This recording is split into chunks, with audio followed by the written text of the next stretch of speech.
This is going to be a very, very special episode of the family table.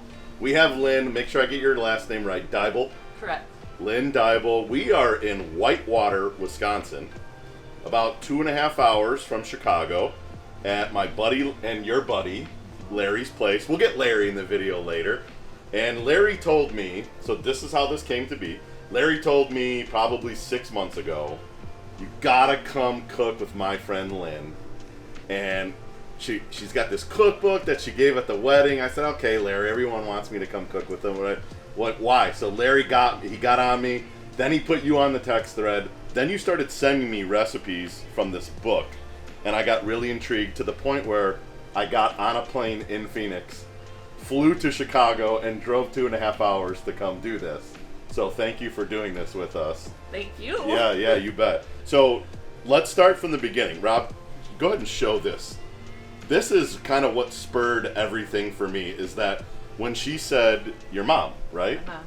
Gave this to people at your wedding. Tell me about it. So my mom was a big cook, and she absolutely loved cooking. So she said, let's give everybody at the wedding a cookbook of all of our favorite recipes from my husband's side of the family and then our side of the family. So that's what she did. She put together a whole bunch of recipes from his grandma, his aunt, his mom, my side of the family, my great grandma, my mom, my aunt, even my stepmom has a recipe in here. Wow. And yes, so then we had, these were our wedding favors, and everybody got one of these at the wedding at the table. Arden is your mom. Arden Millard. So even in here, like all of the recipes, she actually put whose recipe it is. So like, look, this one is by Scott. That's Lynn's brother. So as you're making it, you know, this one's called bucktail soup. I didn't even know that this was in here. I'm looking at it for the first time. Venison and all these great ingredients, like super cool. So why did your mom think this is what we should do? I know she loved cooking, but what was in her brain that she was like, people need to know what we cook?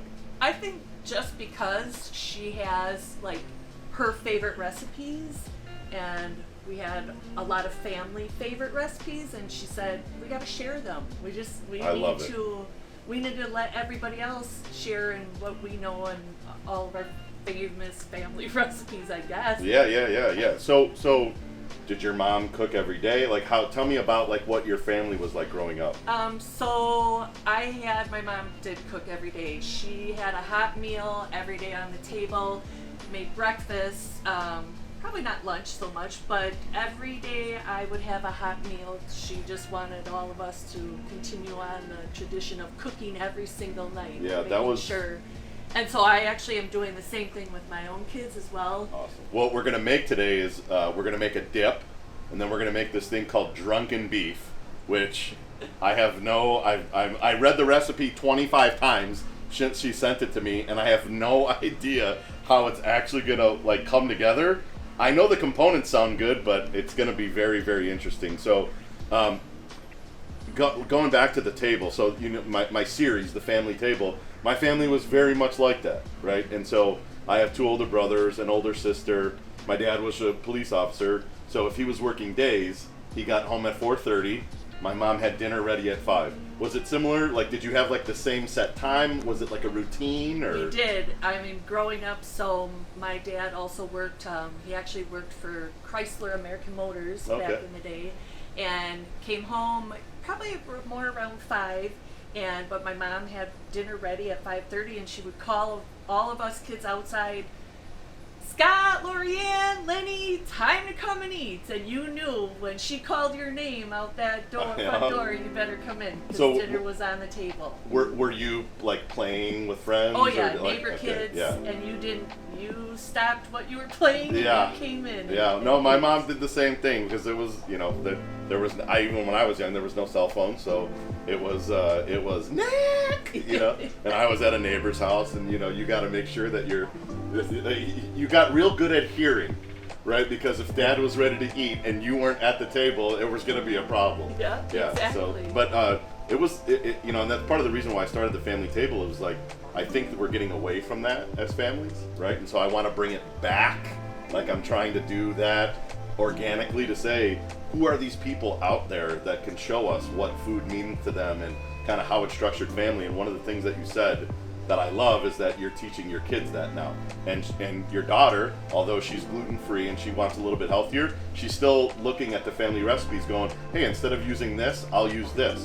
Which means she's in the kitchen, she's getting fresh ingredients, and she's cooking something for her family. I don't even know if she has a family, but if she's cooking for herself, because it's so easy to just order DoorDash or Uber Eats or whatever.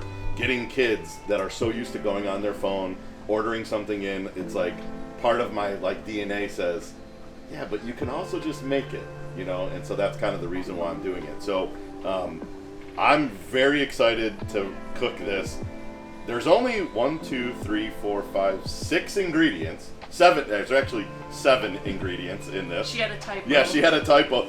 So Lynn picks the only recipe in the whole frickin' book that has a typo. So it does not say can of cream of mushroom soup in the ingredients. It says it in the directions. So she didn't add the cream of mushroom. She was a good cook. She wasn't a good typer. Yeah, well, see, that's the other thing is like so cool at the beginning. Like Shirley Wilson, who's that to you? I think that's Jay's side of the family. So she does a little thank you, Shirley Wilson, for typing all of this, a great friend. So I think this is super cool. This was on every table at the wedding, which, by the way, you got married on July 4th, red, white, and blue. That's how, her mom had the 4th, unless you rebinded this. No. This is the original binding. The red, white, and blue from 1992? 1992, the red, white, and blue from Our Kitchen with Love. This is for the Dybel family. We're going to go cook Mom's drunken beef. Let's get this thing started. So all my mom did really was pepper this rump roast and put it in the oven at 500 for a few hours, and that's it for now. It's such a basic, easy recipe. So she didn't even put salt on this because I guess we're going to be probably adding some salt components later, like the cream of mushroom soup, and that's going to have some salt content to it. So was this the size? Like, this is between 5 and 6 pounds. Is that about the size? That looks about right. I know back in the day it was like rolled and they tied it right more. Back in the butcher would tie it together. Right, but no, this looks great. This looks exactly this right size. Okay, so there it is. This is how easy it is. Now, people that say they can't cook at home, they can't do something. Can you buy a piece of meat and put pepper on it and roast it at 500 for 1 hour? Cool it down, slice it, add some other ingredients? Yes, you can. Let's go get this thing in the oven. Okay, here we go. 1 hour, 500. Ooh, that thing is hot.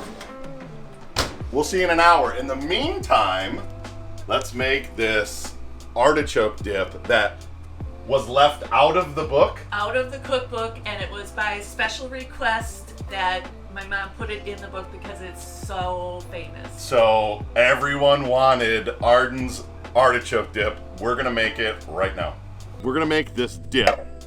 I'm gonna chop these artichokes, but just tell us as you start putting it in there while I'm chopping this, just walk us through the ingredients, kind of how your mom did it. Now, I know there's measurements in the book, but when the film was not running, you were like, she had to put them in there for the book, but... Right, because my mom never really measured anything. She just said, okay, need about a cup of mayonnaise, and she just did it right in this dish. And everything goes right into... So she didn't put it in a mixing bowl and like mess around. She just put it right in there. Next is 2 cans of green chilies, and what a easy way too to just less mess. Right? I love it. No, I love it. Yeah. Oops. And by the way, like I don't know about you. I moved to Arizona in 1995. I didn't know what a green chili was until 1995.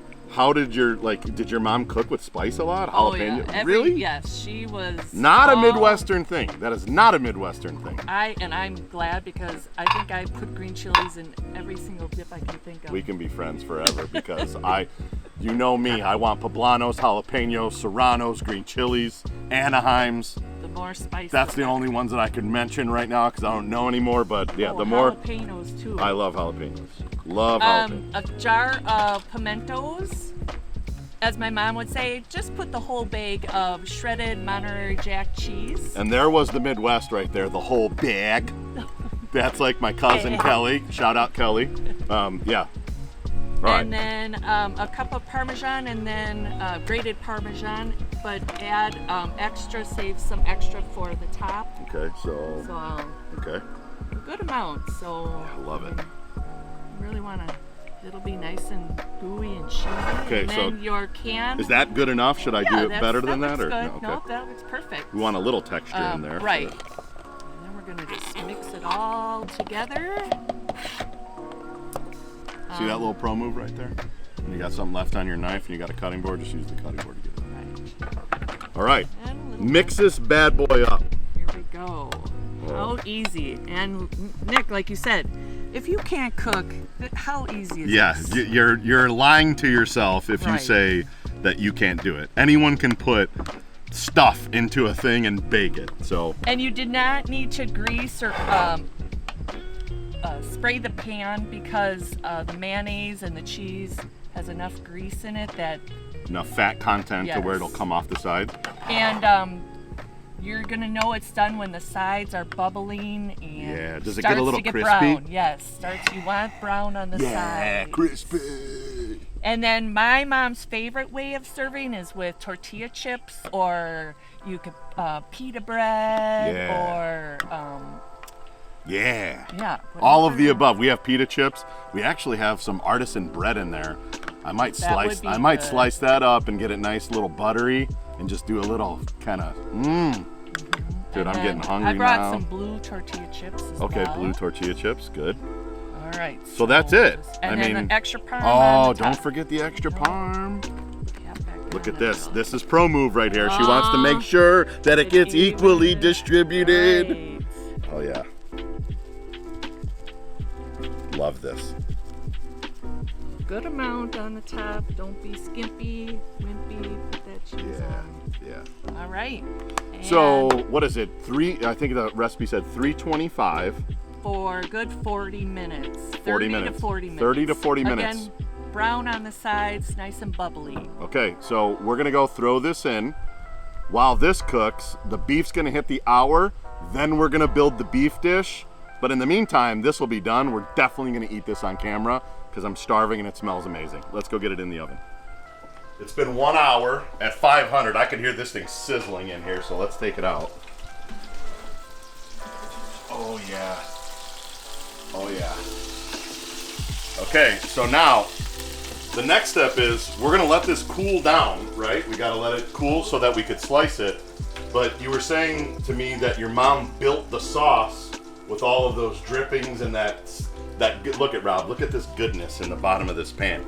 So then what'll happen is we'll take this out, we're gonna rest it on the cutting board, and then we're gonna come back after it starts resting and we build the sauce. We're gonna come back and show you everything that goes into the sauce, slice it, put it in the sauce, bake it again for 3 to 4 hours. Few minutes, come back, build that sauce. We're gonna start with a bottle of beer. So this is New Glarus beer. Good old Wisconsin beer. You can't get this anywhere else. While you're doing that, I'm gonna slice this beef. And then a jigger, or a shot of brandy. And glaze that pan, just trying to get all the goodness off there. All that is flavor. And that'll naturally start coming up too, I think, as the cooking process goes, right? Throughout the next 4 hours. As that gets hot, it's all gonna lift off that bottom. I think it will, at least. You know, Nick. And then a package of Lipton onion soup mix. A can of cream of mushroom soup.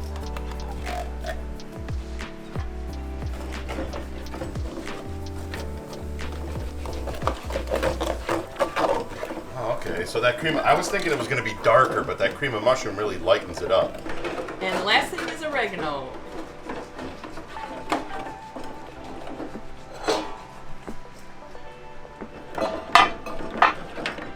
Now that sauce is built, we're just going to kind of layer this beef in there, and then going to cook it for 3 to 4 hours. So the recipe says if the liquid starts to dry out, add more whiskey and more beer. So we'll probably set a timer for an hour, check it, come back, and see what happens. Lynn's doing the dishes because she doesn't like a sloppy kitchen, but I sliced up all the beef. Now I'm just nestling it in here. So find a little crack and a little crevice and just putting it in here so that it can take a little 3-hour nap-see. 325 degree, 3-hour nap. So this is what it looks like. I could tell that sauce is gonna be good. Like I think I'm gonna roast some potatoes with this because we didn't really talk about what it goes over, but she said roasted potatoes, mashed potatoes, rice, anything like that. So I think we're gonna do some roasted potatoes with this. We're gonna get it back in the oven right now, 325, 3 hours. Come back. Let's do a check. It's been a couple hours. We did a little, I chopped up some potatoes. I don't know if you even knew that I chopped up some potatoes.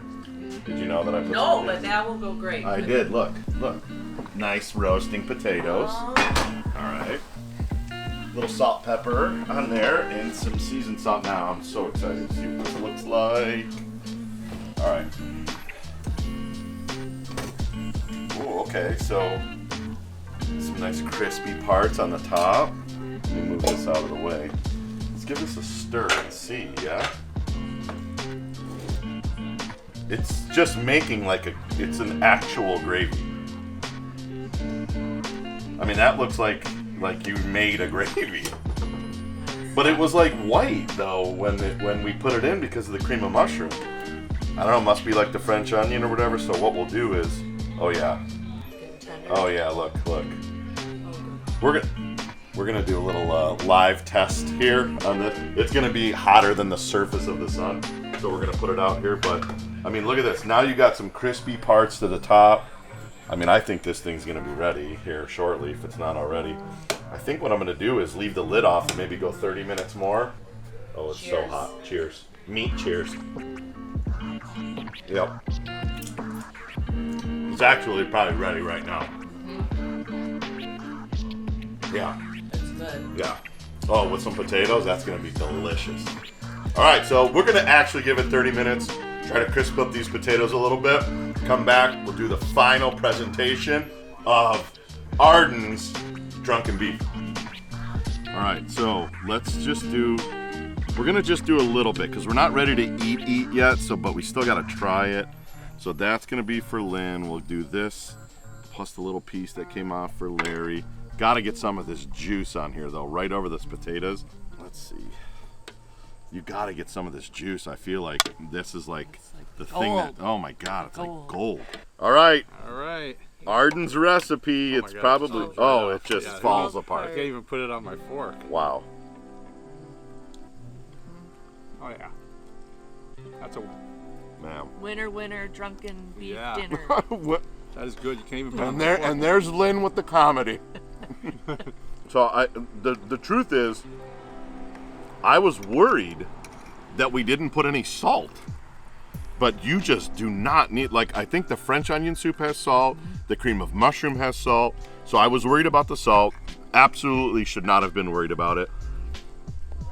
The gravy, when I saw how white the cream of mushroom was, like, man, if a gravy is white, there is such thing as white gravy, but I was a little worried about that. But when you look at this, I mean, this is just like comfort food to the 1,000,000th degree.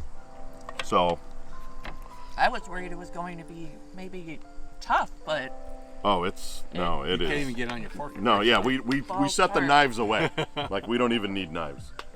So there you go. When you get a recipe book done by your mom and both of the families put at your table for your wedding, the food better be damn good.